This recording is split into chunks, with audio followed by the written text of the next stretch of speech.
Assalamualaikum warahmatullahi wabarakatuh. Apa kabar kalian? Semoga kalian baik-baik saja dan tetap diberikan kesehatan oleh Allah Subhanahu wa Ta'ala. Bantu channel kami dengan cara subscribe dan tekan tombol lonceng kalian. Terima kasih. Semoga kisah ini bermanfaat. Menantunya selalu pulang malam dan tidak tidur dengan istrinya. Ibu mertua diam-diam mengikutinya dan kebenaran itu terungkap. Fang Fang adalah seorang janda. Saat berusia 35 tahun dia mendapati suaminya selingkuh dengan wanita lain dan memiliki anak. Oleh karena itu dia dengan tegas minta cerai dan membesarkan sendirian Lingsan, putri satu-satunya. Meskipun hidup serba pas-pasan, tapi ibu dan anak ini merasa bahagia. Lingsan adalah anak yang berbakti. Dia sadar tidak mudah bagi ibunya untuk membesarkannya sendirian. Jadi sejak kecil dia sangat patuh dan tidak mau membuat sedih ibunya. Meski prestasi di sekolah biasa-biasa saja, tetapi ia memiliki keterampilan tangan seperti ibunya, sehingga ibu dan anak itu bisa mencari nafkah dengan menjahit pakaian. Karena mereka dari keluarga tak mampu, ibunya juga tidak berani berangan-angan putrinya akan menikah dengan calon dari keluarga kaya. Tetapi dia berharap putrinya bisa menikah setidaknya dengan pegawai negeri. Walaupun pendapatan pegawai negeri tidak terlalu tinggi, namun paling tidak dapat menghidupi istri dan anaknya. Namun Lingsan justru tertarik pada Xiao He, seorang petani muda yang sederhana. Orang tua Xiao He telah meninggal, mewariskan sebidang sawah untuknya yang dia andalkan sebagai mata pencahariannya. Fang Fang bukannya tidak suka sama Xiao He, petani muda yang disukai putrinya. Tetapi dia berpikir pendapatan petani tidak stabil. Saat cuaca buruk atau diserang hama, maka akan gagal panen dan sekeluarga harus kelaparan. Fang Fang sangat menyayangi putri satu-satunya itu. Dia tidak ingin putrinya hidup menderita, karena itulah dia menentang pernikahan mereka. Lingsan yang selama ini selalu menuruti apa kata ibunya, kali ini dengan tegas menentang ibunya dan tetap bersikeras akan menikah dengan Xiao He. Meskipun ibunya sangat marah, tetapi dia juga tak berdaya dengan sikap keras putrinya. Ini adalah pilihan putrinya sendiri, sehingga mau tidak mau dia harus merestui pernikahan mereka. Dia berkata pada dirinya sendiri, tidak apa-apa hidup dalam kesederhanaan selama menantunya benar-benar mencintai dan menyayangi putrinya dengan tulus.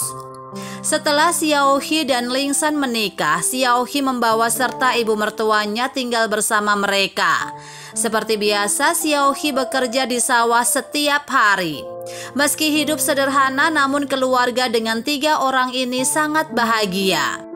Tak lama kemudian Lingsan hamil. Kehamilannya ini kerap membuatnya mual saat makan sesuatu, membuat Lingsan menjadi tidak bergairah dan lemah, sehingga tidak bisa menjahit lagi.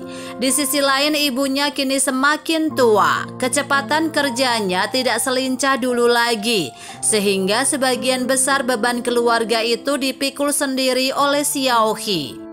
Sejak itu Xiao He yang biasanya selalu pulang menjelang malam mulai pulang sangat larut. Kadang-kadang Lingsan bahkan tidak tahu kapan suaminya pulang ke rumah karena dia sudah tidur. Setelah Xiao He pulang, dia langsung mandi untuk waktu yang lama dan tidur di ruang tamu. Tidak lagi tidur seranjang dengan istrinya. Semua itu diamati oleh Fang Fang. Fang Fang merasa perilaku menantunya itu semakin mirip dengan mantan suaminya, yaitu gejala selingkuh. Apalagi tidak mau tidur seranjang lagi. Jadi Fang Fang semakin yakin menantunya mulai selingkuh. Itu berarti dia tidak punya rasa cinta lagi pada istrinya. Fang Fang bisa menerima menantu miskin, tetapi tidak bisa menerima perselingkuhannya, apalagi putrinya sedang hamil. Jadi suatu hari diam-diam dia mengikuti menantunya. Dia ingin tahu kemana menantunya pergi setiap malam. Ternyata demi mengumpulkan lebih banyak uang untuk biaya kelahiran anaknya, setelah seharian bekerja di sawah, malamnya Xiao He secara diam-diam bekerja lagi di pabrik. Pekerjaannya di pabrik ini membuatnya harus bersentuhan dengan banyak bahan kimia. Meskipun pihak pabrik telah menyediakan peralatan pelindung, tapi sulit untuk tidak terpapar dari bahan kimia tersebut. Demi istri dan anaknya yang masih dalam kandungan, dia tahu bahwa pekerjaan ini akan membahayakan kesehatan. Tetapi tidak ada alasan untuk menolaknya karena upahnya cukup tinggi. Xiaohi tidak berani memberitahu istrinya karena dia tahu istrinya pasti akan menentangnya. Karena itu, setiap malam dan secara diam-diam dia bekerja di pabrik kimia dan mandi sebersih mungkin setelah pulang kerja dari pabrik.